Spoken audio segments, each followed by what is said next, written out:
श्री स्वामी समर्थ. स्वागत आहे तुमचं माझ्या YouTube चॅनलवरती. आजचा दिवस तुम्हाला खूप छान, सुखाचा, समाधानाचा जाऊ देत. हीच मी स्वामींच्या चरणी प्रार्थना करते आणि आजच्या या नवीन व्हिडिओला सुरुवात करते. हिंदू धर्मातील भाद्रपद महिन्याच्या पौर्णिमेपासून ते भाद्रपद अमावस्येपर्यंत या 15 दिवसाच्या काळामध्ये पितृ पंधरवाडा म्हणजेच पितृपक्ष केले जाते. पूर्वजांच्या आत्म्याला शांती मिळावी यासाठी या काळामध्ये कुटुंबातील मृत व्यक्तीचे स्मरण करून त्यांच्या नावाने श्राद्ध पूजा केली जाते. त्यामुळेच हिंदू धर्मात पितृपक्षाला विशेष महत्त्व आहे. असं म्हणतात की पितृपक्षाच्या काळामध्ये आपले पूर्वज धर्तीवरती येतात. या काळामध्ये तर्पण, पिंडदान केल्यास त्यांच्या आत्म्यास शांती मिळते. यामुळे पितृदोषापासून मुक्ती मिळते.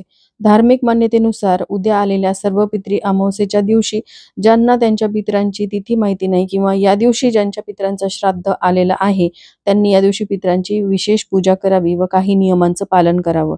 ज्यामध्ये अशा कोणत्या वस्तूंची खरेदी उद्याच्या दिवशी चुकूनही करू नये. जर नवरात्रीला दुसऱ्या दिवशीपासून सुरुवात होणार असली तरी काही गोष्टी तुम्हाला खरेदी करायच्या नाहीत आणि अशा कोणत्या भाज्या ज्या आहेत त्या तुम्हाला सर्व पितरी अमावस्येच्या दिवशी घरामध्ये बनवायच्या नाहीत याविषयीची माहिती मी आजच्या व्हिडिओमध्ये शेअर करणार आहे. त्यामुळे व्हिडिओ स्किप न करता शेवटपर्यंत बघा. चॅनलवरती पहिल्यांदा आला असाल तर नक्कीच सबस्क्राईब करा आणि असेच नवनवीन माहितीपूर्ण व्हिडिओ बघण्यासाठी बेल आयकॉनला हे क्लिक करा. त्यामुळे जेव्हाही मी नवीन व्हिडिओ अपलोड करेल तेव्हा त्याचं नोटिफिकेशन सर्वात आधी तुम्हाला मिळेल आणि तुम्ही एक पण व्हिडिओ मिस करणार नाही. तर पहा, सर्व पितरी अमावस्येच्या दिवशी तुमच्याकडून झालेल्या चुकांची देवाकडे माफी मागावी आणि असं कोणतंही काम करू नये ज्यामुळे पितर नाराज होतील. असं म्हणतात की पितरांना निरोप देताना त्यांना प्रसन्न करून पाठवावे, म्हणजे ते जाताना आपल्या वंशजांना खूप आशीर्वाद देतात. तर पहा, अमावस्या म्हटलं की खूप जण घाबरतात, कारण बऱ्याच प्रमाणामध्ये नकारात्मक ऊर्जा ही बाहेरील वातावरणामध्ये असते. पण काही आपण चुका टाळल्या तर आपल्याला घाबरून जाण्याचं काहीही कारण नाही. तर सर्व पितरी अमावस्येच्या दिवशी घराची साफसफाई करत असताना झाडू, केरसुनी ह्या गोष्टी आल्याच. पण जसं तुम्हाला माहिती आहे की समुद्र मंथनातून जी रत्न बाहेर पडली होती त्या रत्नांसोबत अलक्ष्मी देखील बाहेर आली होती आणि अलक्ष्मीचं जे चिन्ह आहे ते आहे केरसुनी आणि कावळा, आणि गाढव हे तिचं वाहन आहे. अमावस्येच्या दिवशी अलक्ष्मी निस्सारण केलं जातं. अलक्ष्मी ही दुर्भाग्याचं, अपयशाचं कारण आहे. त्यामुळे आपल्या घरातली जी अलक्ष्मी आहे ती सर्व पितरी अमावस्येच्या दिवशी आपल्याला काढून टाकायची असते. तर सर्व पितरी अमावस्येच्या दिवशी जर तुम्ही नवीन झाडू खरेदी करणार असाल तर ही चूक तुम्हाला करायची नाही. अमावस्येच्या दिवशी आपण लक्ष्मी खरेदी करत नाहीत आणि झाडू हे लक्ष्मीचं प्रतीक आहे. यासोबतच जर तुमच्या घरामध्ये जुना खराब झालेला झाडू, केरसुनी असेल तर तो देखील तुम्हाला अमावस्येच्या दिवशी घराबाहेर फेकायचा नाही. दुसऱ्या दिवशीपासून नवरात्रीला सुरुवात होणार आहे. तर नवरात्रीमध्ये देखील तुम्हाला तुमच्या घरातली लक्ष्मी जी आहे ती काढून टाकता येणार नाही, म्हणजे झाडू, केरसुनी काढून टाकता येणार नाही. नवरात्री संपल्यानंतरच तुम्हाला झाडू आणि केरसुनी घराबाहेर काढून फेकायची आहे.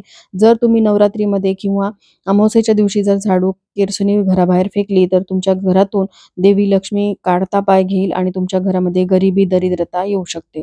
याशिवाय आपण घराची साफसफाई करत असताना घरामध्ये असलेल्या काही वस्तू ज्या नकारात्मक ऊर्जा पसरवतात, ज्यामध्ये जुने खराब झालेले कपडे असतील, तुटलेले फुटलेली भांडी असतील, काही खराब झालेल्या इलेक्ट्रॉनिक्सच्या वस्तू, रद्दी यासारख्या अनेक गोष्टी आपण घराबाहेर काढून फेकायच्या आहेत. नवरात्रीच्या आधीच आपल्याला ह्या गोष्टींची काळजी घ्यायची आहे, कारण देवीला स्वच्छता अतिशय प्रिय आहे. दुसऱ्या दिवशीपासून नवरात्रीला सुरुवात होणार आहे आणि देवीला स्वच्छता अतिशय प्रिय आहे. ज्या घरामध्ये स्वच्छता असते त्याच घरामध्ये देवी लक्ष्मीचं आगमन होतं. त्यामुळे या गोष्टीची तुम्हाला काळजी घ्यायची आहे. जुने खराब झालेले शूज वगैरे असतील तर ते देखील तुम्हाला घराबाहेर काढून फेकायचे आहेत.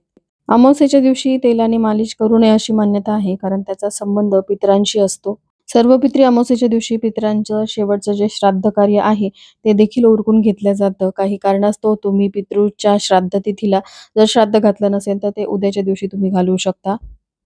अमावस्येचा दिवस हा चंद्राच्या संक्रमणतेचा दिवस मानला जातो. यामुळे भरपूर प्रमाणामध्ये नकारात्मक ऊर्जा ही बाहेरील वातावरणामध्ये असते. दुसऱ्या दिवशीपासून नवरात्रीला सुरुवात होते आणि नवरात्रीसाठी लागणारं तेल असेल किंवा पूजेसाठी लागणारं जे साहित्य असेल, ज्यामध्ये विड्याची पानं असतील, स्थापनेसाठी लागणारं साहित्य असेल, याची खरेदी तुम्हाला सर्व पितरी अमावस्येच्या दिवशी चुकूनही करायची नाही.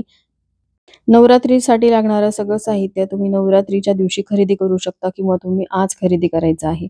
याशिवाय तुम्हाला सर्व पितरी अमावस्येच्या दिवशी कणिक असेल किंवा इतर कोणतंही धान्य असेल ते खरेदी करायचं नाही. कणिक किंवा धान्य खरेदी केल्यास त्याचा लाभ आपल्याला होत नाही. अमावस्येच्या दिवशी आपण पितरांचं श्राद्ध घालत असतो. त्यामुळे कोणत्याही प्रकारचं नवीन धान्य तुम्हाला घरामध्ये खरेदी करून आणायचं नाही. अमावस्येचा संबंध हा पितरांशी आहे अशी मान्यता आहे. त्यामुळे कोणत्याही प्रकारच्या शुभ कार्यासाठी लागणारं साहित्य हे अमावस्येच्या दिवशी खरेदी करू नये. कारण असं केल्याने तुमच्या घरामध्ये भरपूर प्रमाणामध्ये नकारात्मक ऊर्जा प्रवेश करते आणि तुमच्या शुभ कार्यामध्ये देखील विघ्न येऊ लागतात. पूजा साहित्य हे अतिशय शुभ मानले जाते आणि अमावस्येच्या दिवशी जेही पूजेसाठी लागणारं साहित्य आहे ते देखील अगोदरच आणायचं असतं. अमावस्येच्या दुसऱ्या दिवशीपासून घटस्थापनेला सुरुवात होते आणि घटस्थापनेच्या पूजाविधीसाठी लागणारं सगळं साहित्य तुम्ही आज खरेदी करू शकता किंवा तुम्ही नवरात्रीच्या पहिल्या दिवशी खरेदी करून आणलं तरीही चालतं. याशिवाय तुमच्या घरामध्ये एखाद्या व्यक्तीचा वाढदिवस असेल तर वाढदिवस देखील सर्व पितरी अमावस्येच्या दिवशी साजरा केला जात नाही. तो तुम्ही दुसऱ्या दिवशी म्हणजे नवरात्रीच्या पहिल्या दिवशी साजरा करू शकता. पण कोणतेही शुभ कार्य करत नाहीत त्यामध्ये वाढदिवस देखील उद्याच्या दिवशी साजरा केला जात नाही. याशिवाय अमावस्येच्या दिवशी कुठल्याही अशा वाईट स्थळी जाऊ नका जिथे भरपूर प्रमाणामध्ये नकारात्मकता असते. त्याचा प्रभावही तुमच्या आयुष्यावरती पडू शकतो. तुम्हाला अनेक प्रकारचे दोष यामुळे लागतात. या व्यतिरिक्त तुम्हाला अमावस्येच्या दिवशी काही कपडे जे आहेत ते चुकूनही घालायचे नाहीत. ज्यामध्ये काळ्या रंगाचे कपडे जर तुमच्याकडे असतील तर ते अमावस्येच्या दिवशी घालू नये. कारण काळ्या रंगामधून भरपूर प्रमाणामध्ये नकारात्मक ऊर्जा बाहेर पडते. मग तुमच्या घरामध्ये एखादं छोटं बाळ असेल त्याला देखील तुम्हाला काळ्या रंगाचे कपडे घालायचे नाहीत. तसेच उद्याच्या दिवशी तुम्हाला केस, नखे कापायचे नाहीत. कारण अमावस्येच्या दिवशी असं केल्याने तुमच्या मागे दारिद्र्य, दुर्भाग्य लागतं. या गोष्टीची तुम्हाला काळजी घ्यायची आहे आणि नवरात्रीमध्ये तसंही आपण हे नियम पाळतोच. त्यानंतर आता उद्या सर्व पितरी अमावस्येच्या दिवशी कोणत्या अशा भाज्या आहेत ज्या आपल्याला चुकूनही घरामध्ये बनवायच्या नाहीत आणि बाहेरील एखाद्या व्यक्तीने आपल्याला असा एक पदार्थ खायला दिला तर तो देखील खायचा नाही. तर पहा सर्व पितरी अमावस्या आहे तर बरेच जणांकडे नवरात्रीला सुरुवात होणार आहे तर मांसाहार केला जातो. पण हे अत्यंत चुकीचं आहे. नवरात्रीच्या आदल्या दिवशी तुम्हाला हा नियम पाळायचा आहे. मांसाहार घरामध्ये करायचा नाही. याशिवाय तुम्हाला तामसिक पदार्थांचं देखील उद्याच्या दिवशी सेवन करायचं नाही. ज्यामध्ये जास्त मसालेदार पदार्थ असतील किंवा कांदा लसूण वापरून तयार केलेले भाज्या असतील तर त्या बनवायच्या नाहीत. याशिवाय उद्या सर्व पितरी अमावस्येच्या दिवशी वांग्याची भाजी देखील घरामध्ये बनवू नये. पितरांसाठी जो नैवेद्य तयार केला जातो त्यामध्ये देखील वांग्याची भाजी जी आहे ती ठेवली जात नाही. याशिवाय अजून असे पदार्थ आहेत जे तुम्हाला सर्व पितरी अमावस्येला चुकूनही खायचे नाहीत. ज्यामध्ये तुम्हाला उद्या दह्याचं सेवन करायचं नाही.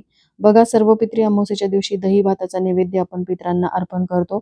पण तो नैवेद्य अर्पण करत असताना आपण स्वतः मात्र दही खायचं नाही. बाहेरील एखाद्या व्यक्तीने आपल्याला दही दिलं तर ते देखील आपल्याला खायचं नाही. याशिवाय तुम्हाला पांढऱ्या रंगाची मिठाई एखादी अनोळखी व्यक्ती देत असेल तर तिच्याकडून ती अ, पांढऱ्या रंगाची मिठाई तुम्हाला घ्यायची नाही. कारण या काळामध्ये भरपूर प्रमाणामध्ये लोक तांत्रिक क्रिया करतात आणि अशा पांढऱ्या मिठाईतून ते आपल्याला देतात. याचा परिणाम आपल्या आयुष्यावरती होतो आणि मग आपल्याला अनेक अडचणींना, संकटांना सामोरं जावं लागतं. या व्यतिरिक्त तुमच्या घरी जर एखादी व्यक्ती दही मागण्यासाठी किंवा दूध मागण्यासाठी आली तर त्यांना या दोन्हीही वस्तू द्यायच्या नाहीत. कारण दही जे आहे ते आपल्या घरातली लक्ष्मी मानलं जातं. आपल्या घरातलं दूध असेल किंवा विरजन असेल ते देखील लक्ष्मी स्वरूप मानलं जातं. त्यामुळे ह्या गोष्टींची तुम्हाला काळजी घ्यायची आहे. आणि उद्याच्या दिवशी तुमच्या घरी कोणी अचानक आलं तर त्याला तसंच पाठवायचं नाही. काहीतरी खाऊ घालायचं किंवा पाणी तरी द्यायचं. कारण पितृ तुमच्या घरामध्ये कोणत्या स्वरूपात येतील हे आपल्याला कळणार देखील नाही. तर चला याबरोबरच आजचा हा व्हिडिओ मी इथं एंड करते. व्हिडिओ आवडला असेल तर लाईक, शेअर, सबस्क्राईब करा. श्री स्वामी समर्थ.